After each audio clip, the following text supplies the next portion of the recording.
I'm trying to stay objective and unbiased about the UEFA Champions League final, but it's not possible. Because it is Liverpool versus Real Madrid.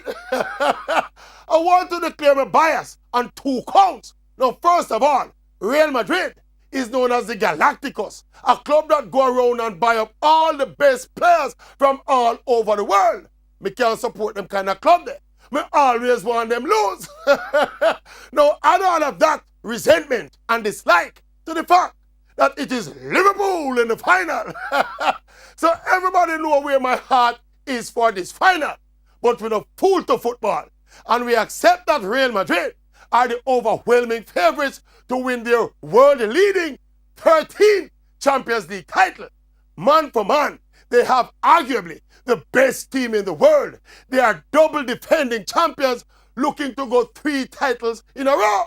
Liverpool basically a punch above the weight.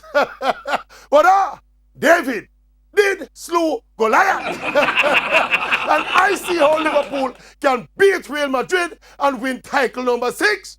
That same Madrid superiority could be their downfall. I expect Real Madrid will come and play attacking Real Madrid football, wind up them offense, and come at Liverpool down the flanks. Attack Liverpool, because then here say our defense is vulnerable. So that is how I want Real Madrid to come and play. You come and overrun Liverpool and make we work out the difference. You know, hello.